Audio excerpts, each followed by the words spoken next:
We didn't know about Mr. Sonam. मैं चाहता तो हूँ कहना कि कोई संबंध नहीं है उस फिल्म से, मगर वो भी फिर झूठ होगा। ये एक्टर्स नहीं है, रोल मॉडल्स भी नहीं है, ये पैरासाइट है। जिसे पैरासाइट जब तक फायदा है चिपका रहता है और सारा खून चूस कर फिर किसी और से चिपकने के लिए तैयार हो जाता है। ये एक्टर्स भी ऐसे ही हैं, चाहे आमिर खान कहिए या प्रकाश राज या इवन शबाना आजमी। स्टूडेंट के साथ के सब खड़े दिख रहे हैं और देखकर लग रहा है कि स्टूडेंट को सपोर्ट कर रहे हैं, लेकिन कहीं इसके पीछे इनका कोई खुद का हिडन एजेंडा तो नहीं है। आज इन सबको एक्सपोज करेंगे, वो भी प्रूफ के साथ। So let's investigate. हेलो, मैं तनुश्री और आप देख रहे हैं वेरी इंटरेस्टिंग। वीडियो शुरू करने से पहले मैं कुछ बातें बिल्कुल क्लियर कर देना चाहती हूँ। सबसे पहली बात, ये वीडियो जेन ज़ी स्टूडेंट्स या यूथ के प्रोटेस्ट के खिलाफ नहीं है। मैं पूरी तरह मानती हूँ कि स्टूडेंट्स और यंग पीपल इस देश का फ्यूचर है और उनकी आवाज सुनी जानी चाहिए। आज जो लाखों students paper leak, exam irregularities और अकाउंटेबिलिटी की कमी से परेशान है, उनकी फ्रस्ट्रेशन बिल्कुल जेन्युइन है। लेकिन मेरी इस वीडियो का फोकस स्टूडेंट्स नहीं है। मेरी वीडियो उन लोगों पर है जो स्टूडेंट प्रोटेस्ट के नाम पर अपना पॉलिटिकल, आइडियोलॉजिकल या पर्सनल एजेंडा पुश करने की कोशिश कर रहे हैं। जब असली मुद्दा स्टूडेंट का फ्यूचर हो तो उस मुद्दे को हाईजैक करके किसी और नरेटिव में बदल देना भी उतना ही गलत है। तो सबसे पहले बात करते हैं सोनम वांगचुक की और उनके आमिर खान कनेक्शन की। तो जहां एक तरफ देश ये डिबेट कर रहा था कि क्या सोनम वांगचुक अपनी हंगर स्ट्राइक तोड़ेंगे या नहीं, जो फाइनली उन्होंने एंड कर दिया, तो दूसरी तरफ एक और पैरेलल में डिबेट चल रही थी कि क्या आमिर खान का 3 इडियट्स का कैरेक्टर रियल लाइफ में सोनम वांगचुक नहीं है। क्योंकि हमें तो यही बताया गया था कि ये सोनम वांगचुक से ही इंस्पायर्ड है। एक फिल्म बनी थी जिसका शीर्षक था 3 इडियट्स, जिसमें जो मुख्य भूमिका थी आमिर खान साहब ने निभाई थी उसे फुनसुक वांगडू के नाम से। वो भूमिका शायद आपसे प्रभावित होकर हुई थी। लेकिन तभी आमिर खान का एक वीडियो सामने आ जाता है जिसमें वो कहते हैं कि 3 इडियट्स के फुनसुक वांगडू और सोनम वांगचुक का कोई कनेक्शन ही नहीं है। और यहीं से the nation wants to know कि आखिर सच्चाई क्या है। दरअसल 3 इडियट्स के चतुर का कैरेक्टर प्ले करने वाले एक्टर ओमी वैद्य ने एक वीडियो शेयर किया। I don't want Funsuk Wangdu to die. ओमी यहाँ पर सोनम वांगचुक के हंगर स्ट्राइक की बात करके उन्हें आमिर खान के 3 इडियट्स के कैरेक्टर फुनसुक वांगडू का नाम लेकर बुला रहे हैं। उस वक्त इस फिल्म को सोनम वांगचुक के नाम से ही बेचा गया था। इनफैक्ट बहुत सारे लोगों को तो इस फिल्म के बाद ही सोनम वांगचुक के बारे में पता चला। Famous film journalist and editor of film fair magazine Jitesh Pillai ने भी खुद एक रीसेंट इंस्टाग्राम पोस्ट में आमिर खान के दोगलेपन पे कहा कि 15 सालों तक पूरी 3 इडियट्स की मार्केटिंग और पीआर सोनम वांगचुक के अराउंड ही हुई थी। और अब आमिर खान इतने सालों बाद फुनसुक वांगडू का सोनम वांगचुक से कोई लेना देना नहीं है, ये बता रहे हैं। तो अब जानते हैं इसके पीछे का सच। फिल्म 3 इडियट्स रिलीज हुई थी इन द ईयर 2009 और ये है 2008 का एक वीडियो जिसमें CNN IBN के एक अवार्ड फंक्शन में सोनम वांगचुक को जब अवार्ड दिया गया था तो उस इवेंट में आमिर खान भी मौजूद थे। और उस वक्त गजनी रिलीज हुई थी और आमिर खान गजनी के हेयर स्टाइल में ही ऑडियंस में बैठे हुए नजर आ रहे हैं। अवार्ड लेते वक्त खुद सोनम ने आमिर खान से कहा था कि तारे जमीन पर है की तरह ही लद्दाख में चल रहे उनके यूनिक स्कूल और स्टूडेंट्स पर एक फिल्म बनानी चाहिए। और ये तारे ज़मीं पे देख के मुझे एक उम्मीद जागी कि इसे हम एक फिल्म के जरिए दिखा सकते हैं लोगों को कि ये मुमकिन है। ये 2008 में आमिर खान सोनम वांगचुक के बारे में जानते थे और उनसे मिल भी चुके थे, लेकिन फिर भी आमिर खान कह रहे हैं कि neither he nor the 2 writers यानी कि Raju Hirani and Abhijat Joshi they had no clue about Sonam Wangchuk's existence. Neither Raju nor Abhijat were the 2 writers, nor I. We didn't know about Mr. Sonam. लेकिन इनका ऐसा कहना या करना is actually not very surprising. आज आपका एक और भ्रम तोड़ते हैं कि 3 इडियट्स चेतन भगत की नॉवल 5 पॉइंट समवन से इंस्पायर्ड थी। क्योंकि हम सबको यही लगता था, जिसने भी ये फिल्म देखी है या फिर नॉवल पढ़ी है तो उन्हें पता होगा कि ऑलमोस्ट सब कुछ एटलीस्ट स्टार्टिंग का is heavily borrowed from Chetan Bhagat novel. 3 दोस्तों की कहानी, इंजीनियरिंग कॉलेज, उसमें से एक जीनियस, एक क्रिएटिव और एक की फाइनेंशियल कंडीशन खराब। चाहे करीना का कैरेक्टर हो या फिर राजू का सुसाइड अटेम्प्ट, सब कुछ इस किताब से कॉपी किया गया। लेकिन जब क्रेडिट देने की बात चेतन भगत ने कही तो आमिर खान ने कहा कि चेतन भगत पब्लिसिटी के लिए ये सब कह रहे हैं। Now the film has become successful, so I think he's trying to get some publicity. Film के प्रोड्यूसर विधुनाथ चोपड़ा ने तो यहाँ तक कह दिया कि रैंचो का कैरेक्टर उन पर बेस्ड है। मतलब रॉयल्टी ना देनी पड़े इसके लिए कुछ भी। सोनम भी जानते थे कि 3 इडियट्स में आमिर का कैरेक्टर, स्पेशली जो एंड में उसे दिखाया गया था एज अ लद्दाखी इनोवेटर, वो उन्हीं की कहानी है। लेकिन जब उन्होंने देखा कि वो किताब वाले को ही क्रेडिट नहीं दे रहे हैं तो मुझे क्या देंगे, तो इसीलिए उन्होंने कुछ ना कहना ही सही समझा। फिल्म के रिलीज होने की कुछ ही देर बाद एक घमासान सा हुआ चेतन भगत जी के और फिल्म निर्माताओं के बीच में, और मैंने सोचा भाई इस वक्त तो ना लिखूं, कहीं ये ना सोचें कि मैं भी कुछ पैसा मांगने के लिए आ रहा हूं। तो क्या सोनम वांगचुक 3 इडियट्स के रैंचो हैं? Well, not exactly. Writers Rajkumar Hirani and Abhijat Joshi ने बड़ी चालाकी से इस फिल्म की स्टार्टिंग का पार्ट चेतन भगत की नॉवेल से उठाया और एंडिंग उसकी दिखाई सोनम वांगचुक से जोड़कर। जहां एग्जैक्टली लद्दाख का सेटअप था, एग्जैक्टली वैसा ही एक स्कूल था जैसा सोनम चलाते हैं। स्टूडेंट्स भी वो बच्चे थे जो दूसरे कन्वेंशनल स्कूल्स में फेल होकर निकाल दिए गए और उनके unique hands on learning experience से उनके अंदर का जीनियस बाहर निकाला गया। ये सब कुछ सेम था, लेकिन फिल्म में रैंचो एक गरीब नौकर का बेटा था, जबकि सोनम वांगचुक के फादर सोनम वांगयाल एक जाने माने पॉलिटिशियन थे and a former cabinet minister of Jammu and Kashmir state के थे। He was associated with the national Congress. लेकिन ज्यादातर लोगों को लगता है कि 3 इडियट्स के रैंचो की तरह सोनम भी गरीबी से निकलकर ऊपर आए हैं, जो कि सच नहीं है। सोनम वांगचुक की तरह उनके फादर ने भी 1984 में हंगर स्ट्राइक रखा था, demanding scheduled tribe status for Ladakhi communities. ये फोटो इन दिनों काफी वायरल हो रही है, जब इंदिरा गांधी ने खुद जाकर उनकी भूख हड़ताल खत्म की थी। जब भी एक फिक्शनल कैरेक्टर को एक रियल कैरेक्टर से जोड़कर दिखाया जाता है तो ऑडियंस का इंटरेस्ट फिल्म में कहीं ज्यादा बढ़ जाता है। उसकी पीआर और मार्केटिंग में भी इस बात का पूरा ध्यान रखा जाता है कि ऑडियंस इस ट्रैप में फंसे। लेकिन 100% reality is never entertaining nor inspirational, तो उसमें काफी सारा फॉल्स नरेटिव जैसे कि गरीबी, स्ट्रगल वगैरह वगैरह एंगल जोड़ दिया जाता है, जिससे ऑडियंस और ज्यादा स्टोरी और कैरेक्टर से इमोशनली कनेक्ट हो जाए। 3 इडियट्स फिल्म ने भी हमारे देश के यंगस्टर्स, स्पेशली स्टूडेंट्स के दिल में एक खास जगह इसी स्ट्रैटेजी के इस्तेमाल से बनाई, जिससे आज ये मेकर्स खुद झुठला रहे हैं। ठीक यही चीज संजू मूवी में भी राजकुमार हिरानी और अभिजात जोशी ने किया था।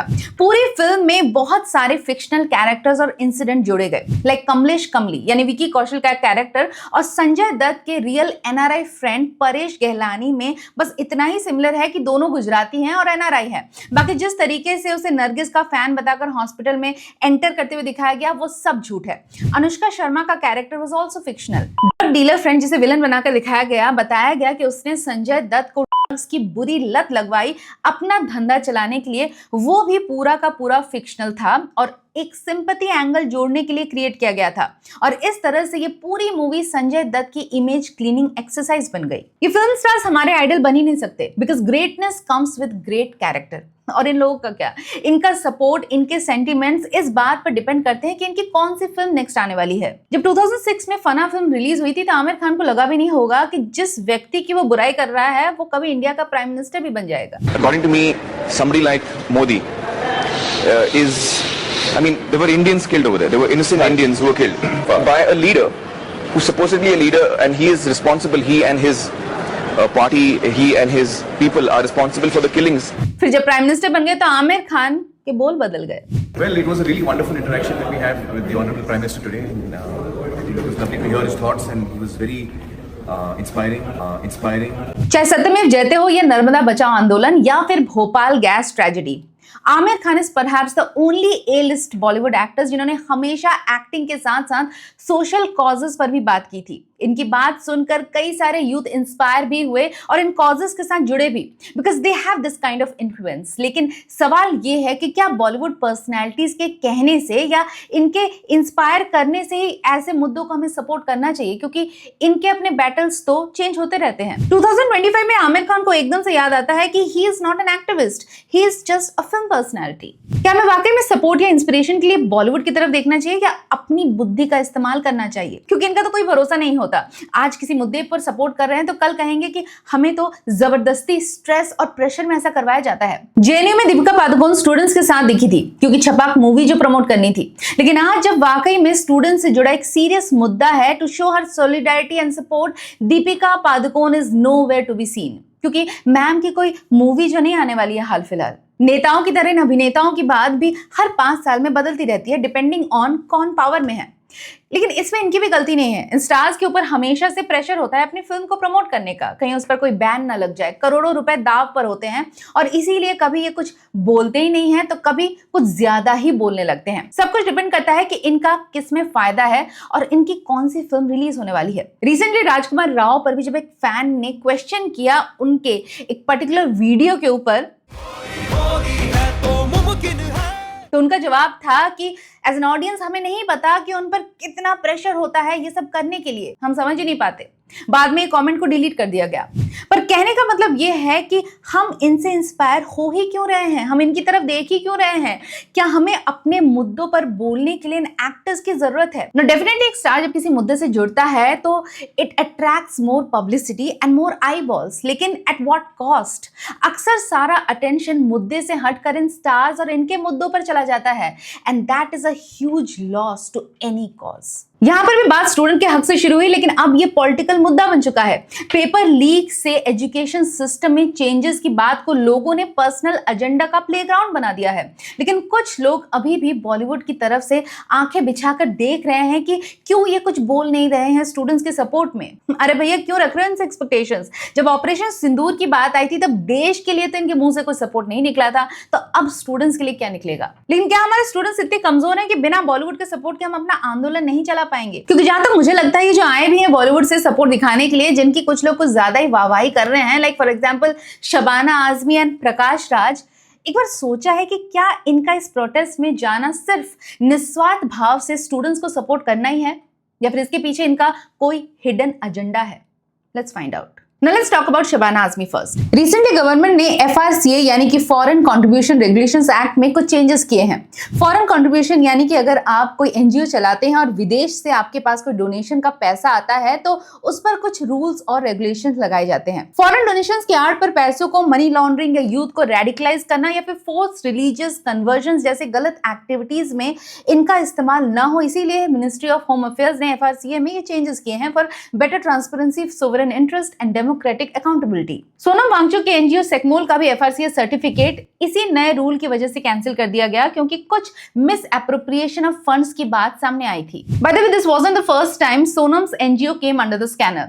आज भले ही ऑपोजिशन प्रोटेस्ट के नाम पर अपनी राजनीति कर रही है, लेकिन इसी सोनम वांगचुक पर कांग्रेस सरकार के टेन्योर में भी इन द ईयर 2007 इसी FRCA के तहत कई एलिगेशंस लगे थे, जिसमें 200 कैनाल्स ऑफ गवर्नमेंट लैंड पर बिना ड्यूज क्लियर किए कब्जा करने की बात कही गई थी और साथ ही साथ चाइना के साथ एंटी नेशनल कनेक्शंस की भी बात सामने आई थी। सालों से हमारे देश एक ईमानदार नेता, एक ईमानदार अभिनेता और एक आइडल के लिए तरस रहा है, इसीलिए जहां से भी थोड़ी उम्मीद, थोड़ी सादगी और अच्छाई नजर आती है, लोग उसके लिए बिछने के लिए तैयार हो जाते हैं। इससे पहले भी देश ने अनशन पर बैठे लोगों पर भरोसा किया था, लेकिन बाद में जाकर यह भरोसा बुरी तरह से टूट गया। I hope it doesn't happen this time. इस FRCA का शबाना आजमी से भी कनेक्शन है।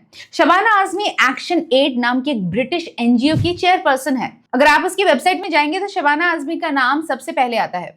ये एनजीओ हर साल करोड़ों की फॉरेन फंडिंग जुगाड़ रही है।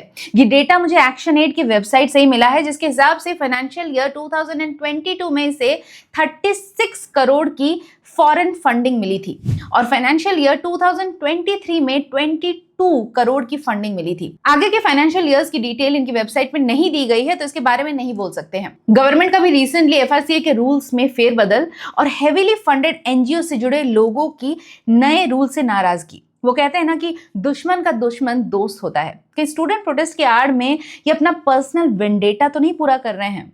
सोच कर देखिए एक बार। There are no free lunches in this world. Free में कुछ भी नहीं मिलता, स्पेशली हमारे बॉलीवुड एक्टर्स से। स्टूडेंट प्रोटेस्ट में प्रकाश राज भी नजर आए, जो गए तो थे नीट के पेपर्स लीक का प्रोटेस्ट करने, लेकिन स्टेज पर अभिजीत दिपके के साथ जाते ही जय भीम के नारे लगाने लगे।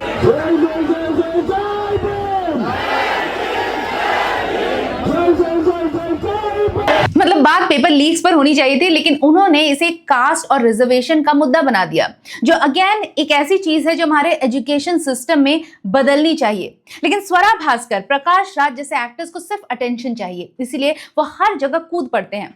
प्रकाश राज को हिंदी से प्रॉब्लम है और ये बात ये इंग्लिश में इजहार करते हैं, लेकिन हिंदी फिल्मों में काम करने से इन्हें कोई ऐतराज नहीं है। धर्मस्थला मास बरियल केस तो आपको याद ही होगा, अगर नहीं पता तो गूगल में जाकर सर्च कर लेना। इस केस में अक्यूज्ड CN चिन्नैया ने प्रकाश राज का भी नाम लिया था और फोन पर दोनों की बात भी हुई थी। ऑपरेशन सिंदूर का भी प्रकाश राज ने मजाक उड़ाया था। जब इस ऑपरेशन से जुड़े लेडी ऑफिसर्स को KBC में बुलाया गया तो प्रकाश राज ने मजाक उड़ाते हुए कहा कि अब इनको बिग बॉस में भी बुलाया जाएगा क्या। ये प्रोटेस्ट शुरू हुआ था पेपर लीक से, लेकिन स्टूडेंट के हक की आड़ में कोई हिंदुओं का अपमान कर रहा है। सीता के पति का नाम ले लेके मीता के पति का काम कर रहा है, कोई देश का अपमान कर रहा है। चारों ने ये तो कह दिया कि भारत हमारी माता है, तो ये बाप भूल गए, अब ये बात भूल गए। इनको हर प्रोटेस्ट में पाकिस्तानी शायर फैज के ही नज्म याद आते हैं। इनको रामधारी सिंह दिनकर या फिर महादेवी वर्मा क्यों नहीं याद आते। बस नाम रहेगा अल्लाह। ये फैज साहब की एक नज्म है। और फिर कुछ सेपरेटिस्ट जो देश के लिए कितने हानिकारक है ये बताने की जरूरत नहीं है, ये भी इस प्रोटेस्ट में शामिल हो जाते हैं। स्टूडेंट्स को अपने हक के लिए आवाज उठानी चाहिए, लेकिन ये आवाज स्टूडेंट्स की और सिर्फ स्टूडेंट्स की होनी चाहिए। किसी भी पॉलिटिकल पार्टी को या एजेंडा ड्रिवन एक्टर्स को इसमें अपनी रोटी सेकने का मौका नहीं दिया जाना चाहिए। किसी भी प्रोटेस्ट में आज तक किसी स्टार किड का सर नहीं फूटा। ये लोग जाते भी हैं तो सिर्फ फोटो खिंचवाते हैं और पूरा अटेंशन लेकर वापस अपने चार्टर्ड प्लेन से अपने लग्जरी बंगलोज में चैन की नींद सो जाते हैं। सर फूटता है तो एक आम आदमी के बच्चे का, और कुछ तो इजी रूट लेकर मोबाइल पर एक वीडियो बनाकर अपना सपोर्ट दिखा देते हैं, लाइक दिस वन। एक हेल्दी डेमोक्रेसी की असली पहचान वोट नहीं, आवाज है। और स्टूडेंट्स हो या इस देश का कोई भी नागरिक हो, जब वो अपनी आवाज उठाता है तो उसे सुना जाना चाहिए, दबाएं। ये है एक्टर आयुष शर्मा और ये है इनका प्रोटेस्ट के सपोर्ट में वीडियो। सलमान खान की कॉपी करते करते शर्मा जी अपना ओरिजिनल स्टाइल शायद भूल ही गए हैं, और शायद ये भी भूल गए हैं कि इनके दादाजी veteran politician and former union telecom minister Pandit Sukhram पर टेलीकॉम रिलेटेड करप्शन स्कैंडल्स के इल्जाम लग चुके हैं।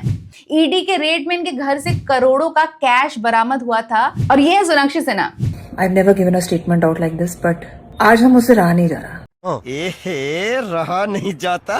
पापा अगर बीजेपी छोड़कर टीएमसी नहीं जाती तो सोनाक्षी सिन्हा भी दूसरों की तरह चुप रह जाती। सीजेपी लेड स्टूडेंट प्रोटेस्ट के सपोर्ट में सोनू सूद भी ट्वीट करते हुए नजर आए। गरीबों के मसीहा रॉबिनहुड की इमेज वाले सोनू सूद ये 2019 में कोबरा पोस्ट के एक स्टिंग ऑपरेशन में पकड़े गए थे। किस लिए? To push political agendas and promote specific political parties on his social media handles in exchange for money. और कॉन्फिडेंस तो देखिए सोनू सूद का। इस वीडियो में खुलकर कह रहे हैं कि मैं गारंटी देता हूं कि चाहे कोई भी सेलिब्रिटी हो, मेरा ट्वीट मेरा कंटेंट सबसे बेस्ट होगा। जितने आप 10 लोगों को सेंड करो, वो 10 में सबसे बेस्ट फ्रेंड मेरा है। मुझे पता नहीं 10 कौन है, A B C Z कोई भी, मेरे 10 के टोटल मिला के कंटेंट मेरे बेटर है। आखिर कैसे आता है इस तरीके का कॉन्फिडेंस? पैसे लेकर पॉलिटिकल एजेंडा पुश करने का ये कॉन्फिडेंस सिर्फ इसीलिए आता है because we as audience and specially the youth of this country look up to these buffoons of Bollywood as their icons. ये ऑन स्क्रीन ही नहीं, ऑफ स्क्रीन भी सबके हीरो बन बैठे हैं। हम में से हर कोई कभी ना कभी स्टूडेंट रहा है और हम सब जानते हैं कि सिस्टम में प्रॉब्लम्स हैं। एजुकेशन सिस्टम को सुधारना होगा, पेपर लीक्स रुकने चाहिए, जिम्मेदार लोगों को अकाउंटेबिलिटी लेनी होगी, स्टूडेंट्स को जवाब मिलना चाहिए। लेकिन यह भी फैक्ट है कि इस वक्त जेंजी में हर किसी को अपना वोट बैंक दिख रहा है, लेकिन जरूरत है कि स्टूडेंट्स के सपोर्ट की आड़ में खुद को किसी का वोट बैंक बनने ना देना। सवाल उठाओ, क्वेश्चन करो, चाहे नेता हो या अभिनेता या कोई समाज सेवक। किसी को अपना आइडल बनाने से पहले एक सवाल खुद से जरूर करना, कहीं वो तुम्हारे मूवमेंट का साथी बनकर पैरासाइट की तरह तुमसे चिपक कर तुम्हारा फायदा तो नहीं उठा रहा है। Think about it. That's it for today। मुझे पता है बहुत सारे कमेंट्स आने वाले हैं। कोई मुझे कहेगा राइट विंग का, कोई अंधभक्त कहेगा सीजेपी बीजेपी। मुझे किसी से मतलब नहीं है। मुझे सोनम वांगचुक की बहुत सारी चीजें सही लगती हैं और बहुत सारी एक्टिविटीज बिल्कुल सही नहीं लगती। मुझे बुरा लगता है जब कुणाल कामरा जैसे लोग हमारी आस्था का मजाक उड़ाते हैं। प्रकाश राज, शबाना आजमी, स्वरा भास्कर जैसे लोग सोल्यूशन से ज्यादा शोर क्रिएट करते हैं। बुरा लगता है जब अरुंधति या उमर खालिद के फादर सईद, कासिम, रसूल, इलियास जैसे सेपरेटिस्ट मानसिकता वाले लोग अपना एजेंडा लेकर स्टूडेंट्स के प्रोटेस्ट में घुसने की कोशिश कर रहे हैं। ये प्रोटेस्ट स्टूडेंट्स का है, उनके हक का है। एग्जामिनेशन प्रोसेस में धांधली, ब्राइब और करप्शन के खिलाफ है और इसे स्टूडेंट का ही मुद्दा रहने दे। अपना पर्सनल प्रोपेगेंडा मत बनाएं because that's not very interesting.